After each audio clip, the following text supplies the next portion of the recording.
Salutations, I am the Ventral Atom, and it feels good to revisit Single Player version 3, the Halo CE campaign mod that I revealed last year during the beginning of this channel's life. I want to give a huge shout out to Masters and the rest of the SPV3 team for developing such an amazing single player experience for Halo Combat Evolved, while also giving me the opportunity to play it early. I've had a blast playing through this game again, and I'm sure the rest of you get a kick out of it as well because compared to last year's release, a plethora of positive changes have been implemented into the newest version of SPV3, titled SPV 3.1. For those who don't know about this Halo campaign mod, I urge you to head on over to SPV3 subreddit to get acquainted with what this mod's all about. This will also be the place to download the final release of the mod when it drops on August 19th. I also made an extensive overview of the first release of SPV3 last year, which you can check out here. However, a lot of what's in there is outdated at this point, and shortly after SPV 3.1 drops, I'll be revitalizing my extensive overview series of the mod to cover the new changes that were implemented to the game. To give a brief summary of SPV3 for those who are new to this game, this is a campaign mod for Halo Custom Edition that aims to expand the game in a multitude of ways, such as the inclusion of new weapons, vehicles, enemies, gameplay mechanics, and extended missions that were never seen in the original version of Halo 1. Regarding the new weapons, they weren't just thrown into the mod for the purpose of having more stuff. Each new tool of destruction has a distinct gameplay niche that helps it distinguish itself from the rest. For instance, the Battle Rifle and the Designated Marksman Rifle make an appearance in SPV3. In the main series games that they both appear in, such as Halos 4 and 5, they're essentially jack-of-all-trades weapons, with both performing well at most ranges other than sniper range. In SPV3, however, the Battle Rifle has a tough time with engaging foes from a distance, but excels in close to mid-range. The DMR has a 5x scope and essentially acts like a mini sniper, picking off foes from much greater distances and also doing more damage per bullet to elite shielding, but at the cost of performing pretty poorly in close range. Other new weapons include the Particle Carbine, a different take of the Covenant's classic mid-range headshot weapon that uses a battery instead of reloadable magazines, and to be honest, I really wish the Carbine in the main series games took this approach. There's also a wide variety of brute weapons to choose from. One of my favorites is the Brute Plasma Pistol. Its primary fire shoots in a shotgun-like spread, while its overcharge shoots a ball of fire that gradually wears the enemies down the longer they get cooked. There's also the new Brute Piercer, which is a burst fire machine pistol that has projectile tracking much like the Needler.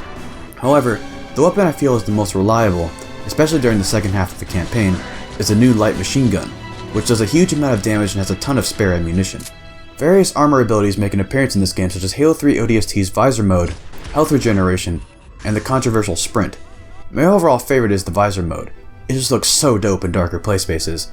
It's actually quite handy on flood missions as you're able to know for sure if the combat form you just took down is truly out for the count or not, and you can shoot it enough times to where it'll stay down. SPV3 also contains a wide variety of new vehicles to choose from. Some notable options include two Halo Wars exclusive vehicles. First is the Grizzly Tank, a twin-barreled powerhouse of a death machine, capable of ruining the Covenant's hopes and dreams. And the second is a Sparrowhawk. It has precise movement controls as well as twin missile launchers and a burst machine gun, similar to the ones that the Falcons and Pelicans used in Halo Reach. There are plenty of significant features regarding the vehicles in SPV3, one of which includes the ability to hijack enemy vehicles. Warthogs have two sets of medkits installed that are capable of healing yourself and your marine passengers. Vehicles in the newest version of SPV3 use a brand new health system, which is essentially a combination of the health system used for the human and Covenant vehicles in Halo 1.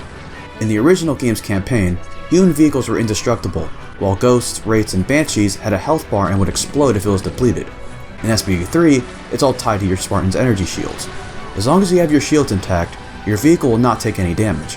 However, if your shields are down, your Spartan won't take health damage, but this is when your vehicle will start to take on damage and its health bar will start to go lower. I feel this is a solid middle ground that the SPV3 Dev team took while vehicle balancing. It still makes vehicles a viable threat to the Covenant while also forcing the player to keep themselves in check when assaulting a large group of enemies. This also helps a great deal during the final Warthog run in particular. SPV3 features new enemy Covenant units to Combat Evolved as well, such as Skirmishers, Brutes, and new variations of Hunters. The Hunters themselves are significant because upon killing them, you're able to use their various arm cannons as highly effective weapons. Another new sub-faction of the Covenant that can be seen in the last 3 missions of the game are Savage Covenant. Due to dwindling resources caused by the Flood outbreak, these units are forced to wield human weaponry, much to their disdain. This means you'll be seeing grunts with rocket launchers, and jackals with snipers. Don't worry though, they're not as overwhelmingly busted as the jackal snipers in Halo 2. When jackals are using the sniper rifles, the optics will glint, meaning they're about to fire. And no matter how strong or weak your shields are, the sniper bullets fired from the jackals won't bleed through your shields, meaning you'll be left shieldless instead of immediately dying like in Halo 2. We haven't seen Covenant use human weapons since Halo 2, where on the level Uprising, brutes are sometimes found wielding shotguns, so this is a nice change of pace during the later missions of the mod to keep Covenant engagements fresh.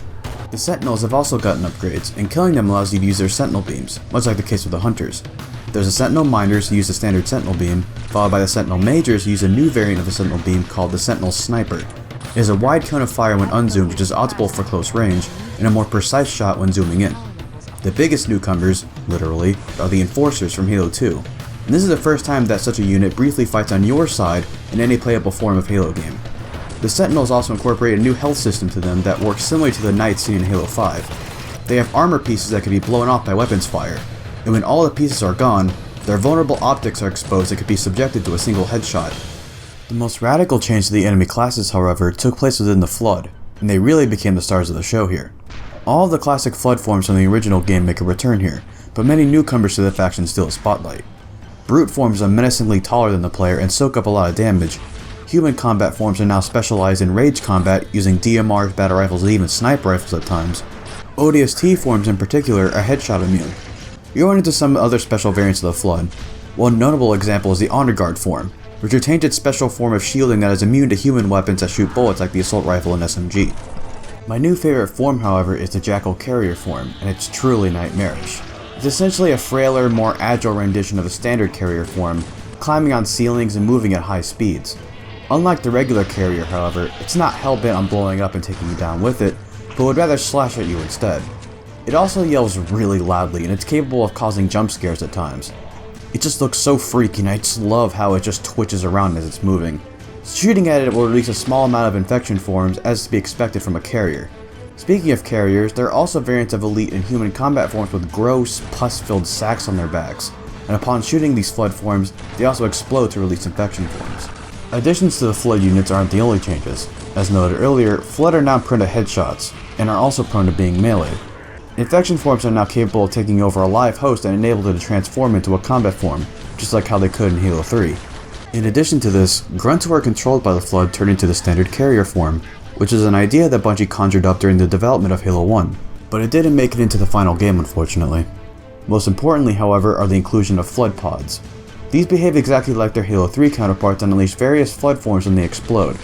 Seeing these all bunched up in a room can be pretty nerve-wracking at times, especially during the Flood introduction of 343 Guilty Spark. You can actually use Flood pods to your advantage during fights with the Covenant and the Sentinels. Shooting the pods while they're around will divert their attention away from the player, and they'll start attacking the Flood instead. This will also mean their forces start to get whittled down without you having to unnecessarily risk losing your health or waste ammo. SPV3 also features level extensions, meaning new areas have been added to some of the existing missions, such as Alpha Base from Halo the Flood in the second mission of the game, or a vast underground cavern in the Assault on the Control Room. This breathes in new life to the campaign in a different way than new weapons and vehicles, meaning that the player have new play spaces to explore and new objectives to complete, which in turn makes the game feel new again. My personal favorite extended section of this mod was what was included in the Maw.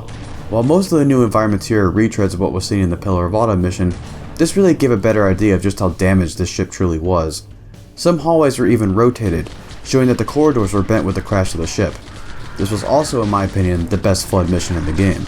The extended sections of this level were horrifyingly dark, and it almost felt like I was truly playing a horror game based on the Flood. I'm sure Hidden Xperia is going to love this level, let me tell you. Even the standard portions of the levels have neat additions to them that make them feel new as well. 3 instances stand out to me. One are the gravity terminals in the Pillar of Autumn. As the ship is under siege by the Covenant, this would likely cause various systems to go out of whack. In this case, the gravity fluctuates if the terminals are left offline. Another, smaller detail that I really digged was the inclusion of the audio from Keyes' terminal from Halo Anniversary in the level Keyes, which is played in various intervals when you progress through the mission. Captain? I've lost him.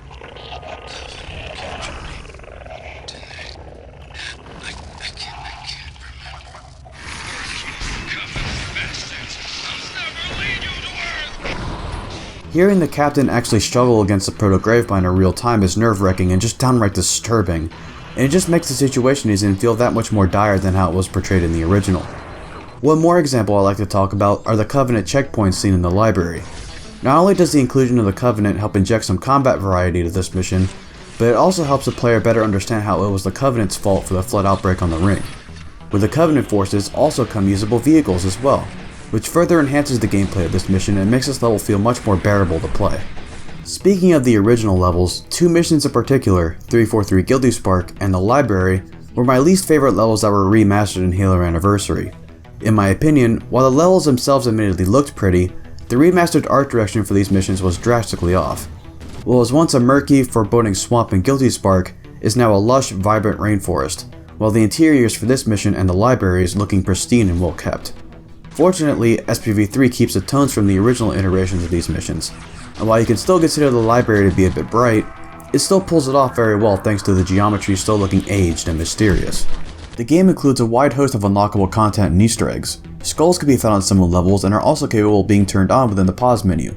The skulls themselves are all new to the franchise. A neat skull that was just implemented in the most recent version of SPV3 is a new take on the blind skull, cleverly called Four Eyes. Once shot at by an enemy, your vision starts to blur, and how blurry your screen is will depend on how much damage you take. A plethora of terminals featuring extended lore in the form of stylized text documents from the perspectives of human and Covenant troops, and even 343 Guilty Spark himself, can be found in all of the missions as well, and each mission has dozens of these things hidden all over the place. The point of view in these terminals depend on what the terminal looks like.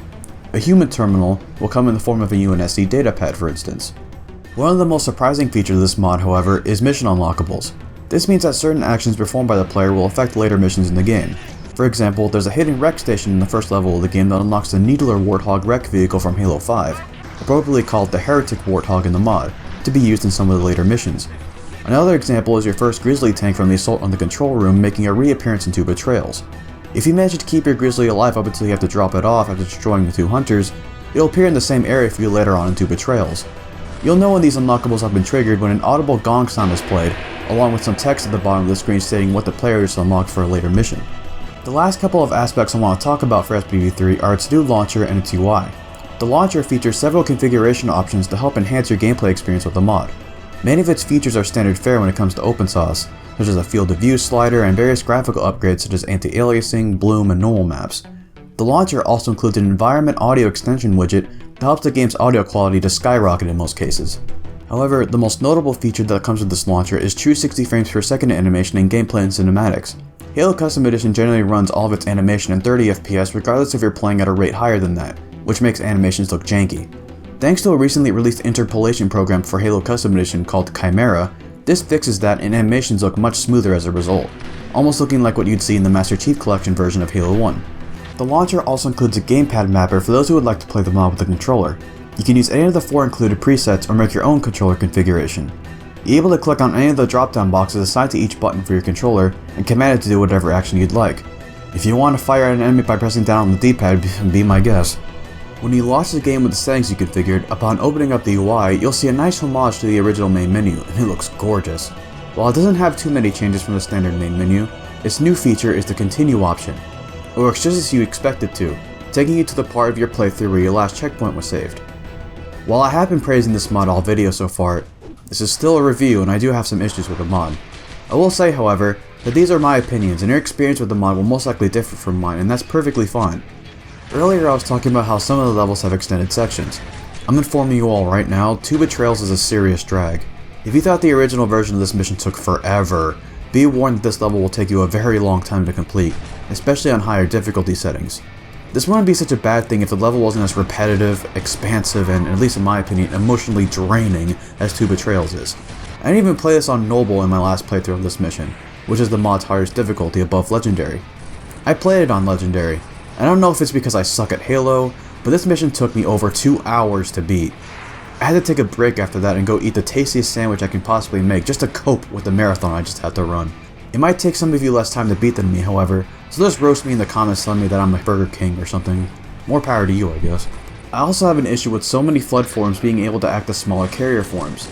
With the new Jackal carrier and modified combat forms, you'll be seeing a ton of infection forms in many of the flood encounters in the game. and it was seriously a huge nuisance to have to deal with such a huge carpet of nope spiders while having to also deal with Flood, Sentinel, and Covenant forces as well. It just felt overwhelming at times and not in a good way. This one's more of a nitpick than anything. While I love the inclusion of the Sparrowhawk, I wish it gave the player a better notification when taking on damage once your shields are down. This is especially annoying when dealing with Savage Covenant who are using suppressed SMGs and suppressed battle rifles, as it's a bitch to try and locate them. I'll kill what was seemingly the rest of the enemies in a given encounter, or I'd back off for a bit to regain shielding, and my health bar will still be going down regardless. Again, not a huge issue, but it still annoyed me. I also wish the Sparrowhawk appeared in more missions than just 2 betrayals. It can still see some use in Assault on the control room given that the Banshee is usable there as well. Regarding the armor abilities in the game, while my favorite is still Visor mode, I think there's no reason not to solely run with the health regeneration ability when it becomes available, especially when running this mod on Legendary and Noble. The other 2 abilities are relatively niche picks in comparison. Visor mode isn't necessarily required to play through the game when the health regen ability still gives you access to your standard flashlight, while Sprint isn't needed to get from point A to point B, especially during vehicle segments. Lastly, Cortana is just really ugly. I'm sorry, but she looks horrendous. This game looks fantastic, except for her. And that's it for my review on Halo SPV3.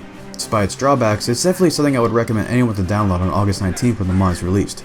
If you want a Halo campaign experience that expands on the original masterpiece in a plethora of ways, then look no further. Remember to check out the SPV3 subreddit for more information on the mod. Make sure to subscribe to Masters Lead's YouTube channel as well. If, and only if, you liked what you saw today, hit the like button, and subscribe and switch on the bell notification for more Halo exclusive content on this channel. Make sure to follow me on Twitter and join my Discord server. This is Eventual Vatum, and I'll see you on the great journey.